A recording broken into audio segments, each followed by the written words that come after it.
ನೀವು ಸಲ್ಮಾನ್ ಖಾನ್ ಅವರ 2 ಪಿಕ್ಚರ್ ನೋಡಿದಿರಲ್ಲ ಗೊತ್ತಿಲ್ಲ. ಒಂದು ಹಮ್ ಆಪ್ಕೆ ಹೇ ಕೌನ್, ಅದರಲ್ಲಿ ಮಾಧುರಿ ದೀಕ್ಷಿತ್ ಮತ್ತು ಸಲ್ಮಾನ್ ಖಾನ್ ಅವರ ನಡುವೆ ಒಂದು ನಾಯಿ ಮರಿ, ಅವರ ಇಬ್ಬರ ಲವ್ ಮೂಡೋದೇ ಆ ನಾಯಿ ಮರಿ ಮುಖಾಂತರ. ಇನ್ನು ಮೇನೆ ಪ್ಯಾರ್ ಕಿಯಾ ಸಿನಿಮಾದಲ್ಲಿ ಒಂದು ಪಾರಿವಾಳ, ಅದರ ಬಗ್ಗೆ ಒಂದು ಹಾಡೇ ಇದೆ, ಕಬೂತರ್ ಜಾ. ಯಾಕೆ ಈ ಸ್ಟೋರಿ ಹೇಳ್ತಾ ಇದ್ದೀನಿ ಅಂತಂದರೆ, ಈ ಲವರ್ಸ್ಗಳ ಮಧ್ಯೆ ಒಂದು ಕೊಂಡಿ ಯಾರಾದರೂ ಇರ್ತಾರೆ ಅಂತ. ಈಗ ದರ್ಶನ್ ಮತ್ತು ಪವಿತ್ರ ಗೌಡ ಇಲ್ಲಿ ಹೊರಗಡೆ ಆರಾಮಾಗಿದ್ದರು, ಫಾರಿನ್ ಟ್ರಿಪ್ ಹೋಗ್ತಾಯಿದ್ರು, ಜಾಲಿ ಟ್ರಿಪ್ ಹೋಗ್ತಾಯಿದ್ರು, ಎಲ್ಲ ಮಾಡ್ತಾಯಿದ್ರು. ಒಳಗೆ ಹೋದ ನಂತರ ಅಲ್ಲಿ ದೂರ ಆಗ್ಬಿಟ್ಟಿದ್ದಾರೆ. ಈಗ ಅವರಿಗೆ ಈ ಮೇನೆ ಪ್ಯಾರ್ ಕಿಯಾ ಮತ್ತು ಹಮ್ ಆಪ್ಕೆ ಹೇ ಕೌನ್ ಥರ ಒಂದು ಮೀಡಿಯೇಟ್ರ್ ಸಿಕ್ಕಿದ್ದಾರೆ. ಯಾರು? ಡಾಕ್ಟ್ರು. ಪದೇ ಪದೇ ಹುಷಾರಿಲ್ಲ ಹುಷಾರಿಲ್ಲ ಹುಷಾರಿಲ್ಲ ಅಂತ ಇವರು ಬರೋದು, ಹುಷಾರಿಲ್ಲ ಹುಷಾರಿಲ್ಲ ಹುಷಾರಿಲ್ಲ ಅಂತ ಅವರು ಬರೋದು. ಸೊ ಅವರಿಬ್ಬರು ಬಂದಾಗ ಡಾಕ್ಟ್ರ್ ಇಬ್ಬರನ್ನ ಕುರಿಸಿ ಮಾತಾಡಿಸ್ತಾ ಇದ್ದಾರಂತೆ. ಆ ಮೂಲಕ ಅವರಿಬ್ಬರ ಲವ್ವಿ ಡವ್ವಿಗೆ ಡಾಕ್ಟ್ರು ಒಂದು ರೀತಿಯಲ್ಲಿ ಮೀಡಿಯೇಟರ್ ಆಗಿದ್ದಾರಂತೆ. ಈ ಸ್ಟೋರಿ ನೋಡ್ಬಿಡಿ. ರಿಪಬ್ಲಿಕ್ ಕನ್ನಡದಲ್ಲಿ ಜೈಲಿನ ಮತ್ತೊಂದು ಕರ್ಮಕಾಂಡ. ಪರಪ್ಪನ ಅಗ್ರಹಾರದಲ್ಲಿದ್ರು ಕದ್ದು ಮುಚ್ಚಿ ಮೀಟಿಂಗ್. ದರ್ಶನ್ ಹಾಗೂ ಪವಿತ್ರ ಗೌಡ ಪರಪ್ಪನ ಅಗ್ರಹಾರ ಸೇರಿ 2 ತಿಂಗಳಾಗ್ತಾ ಬರ್ತಿದೆ. ಜೈಲಿಗೆ ಸೇರಿದ ಮೇಲೆ ದೂರವಾಗಿರೋ ಪ್ರಣಯ ಪಕ್ಷಿಗಳಿಗೆ ಮೀಟ್ ಆಗಲು ಸ್ವಲ್ಪ ಅವಕಾಶ ಸಿಕ್ಕಿದ್ರೂ ಮಿಸ್ ಮಾಡ್ತಿಲ್ಲ. ಒಬ್ಬರಿಗೊಬ್ಬರು ಮೀಟ್ ಆಗಲು ಖತರ್ನಾಕ್ ಪ್ಲಾನ್ ಒಂದನ್ನು ಮಾಡಿದ್ದಾರೆ. ಜೈಲು ಅಧಿಕಾರಿಗಳನ್ನ ಬಳಸಿಕೊಂಡು ಆರೋಗ್ಯದ ನೆಪ ಹೇಳಿ ಮೀಟ್ ಆಗ್ತಿದ್ದಾರೆ. ಮೀಡಿಯೇಟರ್ ಆಗ್ತಿದ್ದಾರಾ ಜೈಲಿನ ವೈದ್ಯರು? ಹೌದು, ರಿಪಬ್ಲಿಕ್ ಕನ್ನಡದಲ್ಲಿ ಜೈಲಿನ ಮತ್ತೊಂದು ಕರ್ಮಕಾಂಡ ಬಯಲಾಗಿದೆ. ದರ್ಶನ್ ಹಾಗೂ ಪವಿತ್ರ ಗೌಡ ಭೇಟಿಗೆ ಹೊಸ ಉಪಾಯ ಕಂಡುಹಿಡಿದಿದ್ದಾರೆ. ಆರೋಗ್ಯದ ನೆಪ ಹೇಳಿ ಪದೇ ಪದೇ ಆಸ್ಪತ್ರೆಗೆ ಭೇಟಿ ನೀಡುತ್ತಿದ್ದಾರೆ. ಇದಕ್ಕೆ ಜೈಲು ಆಸ್ಪತ್ರೆಯ ವೈದ್ಯರುಗಳು ಸಾಥ್ ನೀಡುತ್ತಿದ್ದಾರೆ.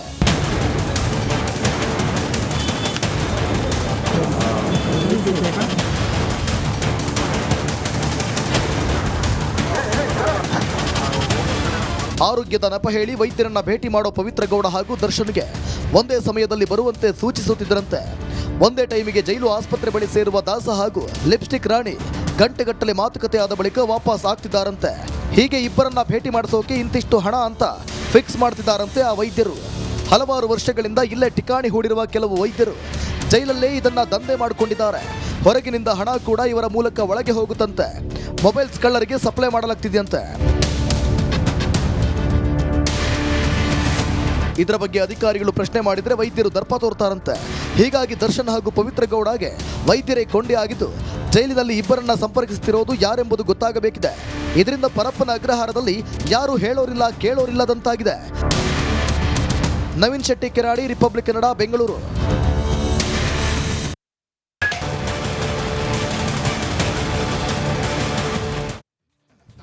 ಓಕೆ, ದರ್ಶನ ವಿಚಾರಕ್ಕೆ ಬರೋದಿದ್ರೆ ವೀಕ್ಷಕರೇ ಒಂದು ನೆನಪಿಡಿ, ಸಾಧಾರಣವಾಗಿ ಯಾರಾದರೂ ಒಂದು ಅಪರಾಧಗಳನ್ನು ಮಾಡಿದರೆ ಕೋರ್ಟ್ ಅವರಿಗೆ ನ್ಯಾಯಾಂಗ ಬಂಧನ ಅಂತ ಕೊಡುತ್ತೆ, ಅಂದರೆ ಜೈಲಿಗೆ ಹಾಕತ್ತೆ ಕೆಲವು ದಿನಗಳ ಮಟ್ಟಿಗೆ. ಅಂದರೆ ತನಿಖೆ ವಿಚಾರಣೆ ಎಲ್ಲ ನಡೆಯೋದಕ್ಕೆ ಮೊದಲು ಶಿಕ್ಷೆ ಆದ ನಂತರ ಬೇರೆ ಎಷ್ಟು ದಿವಸ ಕೊಡುತ್ತೆ? 6 ದಿವಸ 7 ದಿವಸ ಕೊಡುತ್ತೆ, ಮ್ಯಾಕ್ಸಿಮಮ್ ಅಂದರೆ 10 ದಿವಸ ಕೊಡುತ್ತೆ. ಆದರೆ ಪದೇ ಪದೇ 14 ದಿವಸ ಕೊಡ್ತಾನೇ ಇದ್ದಾರೆ ಅಂತಂದರೆ ಇದು ಎಷ್ಟು ತೀವ್ರತರದ ಕೇಸ್ ಅನ್ನೋದು ನಿಮಗೆ ಅರ್ಥ ಆಗಿರುತ್ತೆ. ಈ ನಡುವೆ ಮೊನ್ನೆ ಒಂದು ಸ್ಟೋರಿ ಮಾಡಿದ್ವಿ, ದರ್ಶನ್ ಅಟ್ 60 ಅಂತೇಳಿ, ಅಂದರೆ 60 ದಿವಸ ಕಳೆಯಿತು ಅಂಥೇಳಿ. ಈ ಸಂದರ್ಭದಲ್ಲಾದರೂ ಮನೆಯೂಟಕ್ಕೆ ಅವಕಾಶ ಇದೆಯಾ? ಈಗ ಮತ್ತೆ ನಿರಾಸೆ ಆಗಿದೆ. ನಟ ದರ್ಶನ್ ಪರಪ್ಪನ ಪಂಜರ ಸೇರಿ ಬರೋಬ್ಬರಿ 2 ತಿಂಗಳು ಕಳೆಯಿತು. ಮನೆಯೂಟಕ್ಕಾಗಿ ಪರಿತಪಿಸ್ತಾ ಇದ್ದ ದಾಸನಿಗೆ ಇಂದು ಕೂಡ ದೊಡ್ಡ ನಿರಾಸೆ ಆಗಿದೆ. ಮತ್ತೊಂದೆಡೆ ಪವಿತ್ರ ಗೌಡ ಅವರನ್ನು ಸೋಮವಾರ ಭೇಟಿಯಾಗ್ತಾ ಇದ್ದ ಕುಟುಂಬಸ್ಥರು ಮಂಗಳವಾರಕ್ಕೆ ಶಿಫ್ಟ್ ಆಗಿದ್ದಾರೆ. ಕ್ಯಾ ಹೇ ಬೈ, ಯಾಕೆ? ಈ ಸ್ಟೋರಿ ನೋಡಿ.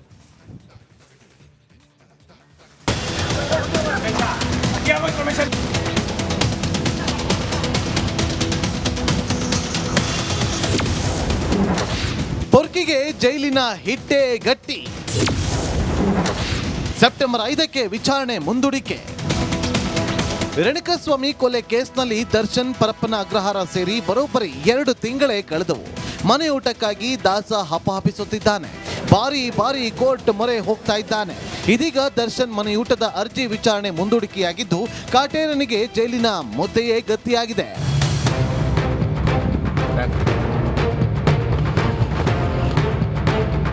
ಹೌದು, ಮನೆ ಊಟ, ಹಾಸಿಗೆ, ಚಮಚ, ತಟ್ಟೆಗಾಗಿ ನಟ ದರ್ಶನ್ ಹೈಕೋರ್ಟ್ಗೆ ಅರ್ಜಿ ಸಲ್ಲಿಸಿದ್ರು.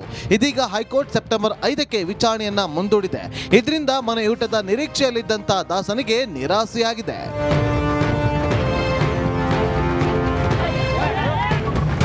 ಈಗಾಗಲೇ ಜೈಲಧಿಕಾರಿಗಳು ದರ್ಶನ್ಗೆ ಮನೆಯೂಟ ತಿರಸ್ಕಾರ ಮಾಡಿದ್ರು. ಹೀಗಾಗಿ ದರ್ಶನ್ ಪರ ವಕೀಲರು ಸಮಯ ಕೇಳಿದ್ರಿಂದ ಕಾಲಾವಕಾಶ ನೀಡಲಾಗಿದೆ.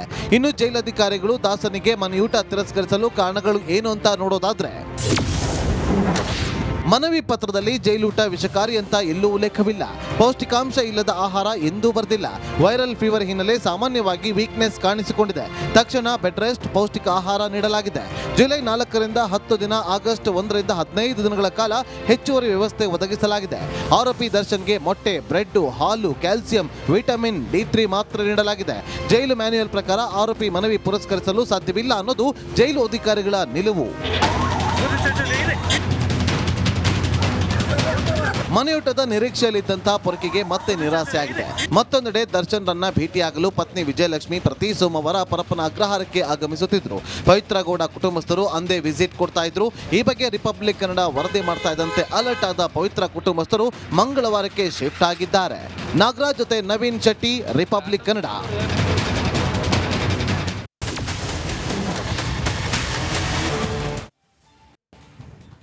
ಈ ಐವಾನ್ ಡಿಸೋಜಾ ಮತ್ತು ರಕ್ಷಿತ್ ಶಿವರಾಮ್, ಖ್ಯಾತ ಪೊಲೀಸ್ ಅಧಿಕಾರಿ BK ಶಿವರಾಮ್ ಅವರ ಪುತ್ರ. ಈಗ ಪ್ರಾಸಿಕ್ಯೂಷನ್ ವಿರುದ್ಧದ ಕಾಂಗ್ರೆಸ್ ಪ್ರತಿಭಟನೆ ಒಂದು ರೀತಿಯಲ್ಲಿ ಬೇರೆಯದ್ದೇ ರೂಪ ಪಡೆದುಕೊಂಡಿದೆ. ರಾಜ್ಯಪಾಲರ ವಿರುದ್ಧ ಹೋರಾಟದಲ್ಲಿ ಕಾಂಗ್ರೆಸ್ ನಾಯಕರು ತಮ್ಮ ನಾಲಿಗೆಯನ್ನು ಹರಿಬಿಡ್ತಾ ಇದ್ದಾರೆ. MLC ಐವಾನ್ ಡಿಸೋಜಾ ಬಳಿಕ ಕಾಂಗ್ರೆಸ್ ಮುಖಂಡ ರಕ್ಷಿತ್ ಶಿವರಾಮ್ ವಿವಾದಾತ್ಮಕ ಹೇಳಿಕೆ ನೀಡಿದ್ದಾರೆ. ಅಂದರೆ ಈಗ ನೋಡಿ, ಇವರು ಪ್ರೊಟೆಸ್ಟ್ ಮಾಡಬಾರ್ದು ಅಂತಿಲ್ಲ. ಕಾಂಗ್ರೆಸ್ ಪ್ರೊಟೆಸ್ಟ್ ಮಾಡಲಿಕ್ಕೆ ಎಲ್ಲ ರೈಟ್ಸ್ ಇದೆ, BJP ಎಲ್ಲರಿಗಿದೆ. ಆದರೆ ನಿಮಗೆ ಇನ್ನೊಂದು ದೇಶದ ನೆನಪು ಯಾಕೆ ಬರುತ್ತೆ ಅಂದರೆ, ಬಾಂಗ್ಲಾದೇಶ ಥರ ಇಲ್ಲಿ ಗಲಾಟೆ ಆಗತ್ತಂತೆ, ಬಾಂಗ್ಲಾದೇಶ ಥರ ಆಗ್ಬಿಡುತ್ತಂತೆ. ಆದರೆ ಐವಾನ್ ಡಿಸೋಜಾ ಮತ್ತು ರಕ್ಷಿತ್ ಶಿವರಾಮ್ ಒಂದು ನೆನಪಿಡ್ಕೋಬೇಕು, ಬಾಂಗ್ಲಾದೇಶದಲ್ಲಿ ಕೆಲವರನ್ನ ಗುಂಡಿಟ್ಟು ಕೊಲ್ಲಲಾಯಿತು. ನೆನಪಿದೆಯಾ ನಿಮಗೆ? ಕೆಲವರನ್ನ ಒಂದು 300-400 ಜನ ಸತ್ರು. ನೀವು ಯಾವುದು ಕರ್ನಾಟಕದ ಬಗ್ಗೆ ಹೇಳ್ತಾ ಇದ್ದೀರಾ? ಹಾಗಿದ್ರೆ ಇಲ್ಲಿ ಪ್ರತಿಭಟನೆ ಆಗ್ತಾ ಇರೋದು ಕರ್ನಾಟಕದಲ್ಲಿ. ನೀವು ದಾಳಿ ಮಾಡೋದಿದ್ರೆ, ರಾಜ್ಯಪಾಲರ ಮೇಲೆ ದಾಳಿ ಮಾಡೋದಿದ್ರೆ, ಬಾಂಗ್ಲಾದೇಶ ರೀತಿಯಲ್ಲಿ ದಾಳಿ ಮಾಡೋದಿದ್ರೆ ಅಲ್ಲಿ ಶೇಖ್ ಹಸೀನಾ ಬಿಟ್ಟೋದ್ರು. ಇಲ್ಲಿ ಯಾರು ಸಿದ್ದರಾಮಯ್ಯ ಬಿಟ್ಟು ಹೋಗಬೇಕು ಅಂತ ಹೇಳ್ತಾ ಇದ್ದೀರಾ? ಇಂಡೈರೆಕ್ಟಾಗಿ ಸಿದ್ದರಾಮಯ್ಯನವ್ರನ್ನ ಕೆಳಗಿಳಿಸೋ ಪ್ರಯತ್ನ ಮಾಡ್ತಾ ಇದ್ದೀರಾ ಅಂತ ಒಂದು ಪ್ರಶ್ನೆ ಮಾಡ್ಬೋದಲ್ಲ. ನೋಡಿ, ಪ್ರಧಾನಿ ಮೋದಿಗೂ ಬಾಂಗ್ಲಾದೇಶದ ಸ್ಥಿತಿ ಬರಲಿದೆ, ಹಾಸಿಗೆ ದಿಂಬು ಹಿಡಿದು ಓಡಿ ಹೋಗಬೇಕಾಗತ್ತೆ ಅಂತ ಹೇಳಿದ್ದಾರೆ. ಬಾಂಗ್ಲಾದೇಶ ಮಾದರಿಯಲ್ಲಿ ಗಲಭೆ ಎಚ್ಚರಿಕೆ ಕೂಡ ಕೊಟ್ಟಿದ್ದಾರೆ. ಇದು ಹೆಂಗೆ ಅಂತಂದರೆ ನೋಡಿ, ಇವರು ಯಾವುದೇ ಪ್ರೊಟೆಸ್ಟ್ ಮಾಡಲಿ ಸರ್, ಆದರೆ ಬಾಂಗ್ಲಾದೇಶದ ಹೇಳಿಕೆಯನ್ನು, ದೇಶದ ಬಗೆಗಿನ ಹೇಳಿಕೆಯನ್ನು, ಅಂದರೆ ಒಂದು ಆಸೆ ಇವರಿಗೆ, ಮಣಿಶಂಕರಯ್ಯರಿಗೆ, ಖುರ್ಷೀದ್ ಆಲಮ್ಗೆ ಒಂದು ಆಸೆ, ಹೆಂಗಾದ್ರೂ ನೀವು ಹೋಗ್ಬಿಟ್ರೆ ನಾವೆಲ್ಲ ಕೂತ್ಕೊಂಡ್ಬಿಡ್ತೀವಿ ಅಂತೇಳಿ. ಬನ್ನಿ, ಇದರ ಬಗ್ಗೆ ಒಂದು ಮಾಹಿತಿ ಇದೆ. ನಮ್ಮ ಒತ್ತಾಯ ಇದೆ, ಕೂಡಲೇ ಗವರ್ನರ್ ಅವರು ಹಿಂದಕ್ಕೆ ಹೋಗಬೇಕು. ಮತ್ತು ಹೋಗದೇ ಇದ್ದರೆ ಯಾವ ರೀತಿ ಬಾಂಗ್ಲಾದೇಶದಲ್ಲಿ ಆಯಿತೋ ಅದೇ ರೀತಿ ಗವರ್ನರ್ ಆಫೀಸಿಗೆ, ಗವರ್ನರ್ ಮನೆಗೆ ನುಗ್ಗತಕ್ಕಂಥ ಕೆಲಸ ನಾವು ಕಾಂಗ್ರೆಸ್ನ ಕಾರ್ಯಕರ್ತರು ಮಾಡಬೇಕಾಗ್ತದೆ. ಅದು ಮಾಡಿಯೇ ಮಾಡ್ತೇವೆ. ಹಾಗಾಗಿ ಮಾನ ಮರ್ಯಾದೆ ಏನಾದಿದ್ದರೆ ಗವರ್ನರ್ ಅವರ ಕೂಟಕ್ಕೆ ಹಿಂದಕ್ಕೆ ಕರೆಸಬೇಕು. ಮೋದಿ ಅವರೇ, ಒಂದು ವಿಚಾರವನ್ನು ತಿಳ್ಕೊಳ್ಳಿ, ಬಾಂಗ್ಲಾದೇಶದಲ್ಲಿ ಹಾಸಿಗೆ ದಿಂಬು ಹಿಡ್ಕೊಂಡು ಹೋದ್ರಲ್ಲ, ಆ ಪ್ರಸಂಗ ನಿಮಗೂ ಕೂಡ ಅತಿ ಶೀಘ್ರದಲ್ಲಿ ಬರಲಿದೆ, ಎಚ್ಚರವಾಗಿರಿ. ಮೋದಿ ಅವರೇ, ಒಂದು ವಿಚಾರವನ್ನು ತಿಳ್ಕೊಳ್ಳಿ, ಬಾಂಗ್ಲಾದೇಶದಲ್ಲಿ ಹಾಸಿಗೆ ದಿಂಬು ಹಿಡ್ಕೊಂಡು ಹೋದ್ರಲ್ಲ, ಆ ಪ್ರಸಂಗ ನಿಮಗೂ ಕೂಡ ಅತಿ ಶೀಘ್ರದಲ್ಲಿ ಬರಲಿದೆ, ಎಚ್ಚರವಾಗಿ. ಐವಾನ್ ಡಿಸೋಜಾ ಅವ್ರಿಗೆ ಪಾಕಿಸ್ತಾನದ ಉಗ್ರರ ನಂಟದ ಅಂತಕ್ಕಂಥ ಸಂಶಯ ಬರ್ತಾ ಇದೆ. ಅವ್ರ ಮೇಲೆ ಕೂಡಲೇ ಕಾನೂನಿನ ಕ್ರಮ ತಗೊಳ್ಬೇಕು. ದೇಶದ್ರೋಹಿ ಅಂತೇಳಿ ಅವ್ರಿಗೆ ಹಣೆಪಟ್ಟಿ ಕಟ್ಟಬೇಕು ಮತ್ತು ಅವ್ರನ್ನ MLC ಸ್ಥಾನದಲ್ಲಿದ್ದಾರೆ, ಅದರಿಂದ ವಜಾ ಮಾಡಬೇಕು ಅಂತ ಒತ್ತಾಯ ಮಾಡ್ತಾರೆ. ಐವಾನ್ ಡಿಸೋಜಾ ಅವ್ರಿಗೆ ಪಾಕಿಸ್ತಾನದ ಉಗ್ರರ ನಂಟದ ಅಂತಕ್ಕಂಥ ಸಂಶಯ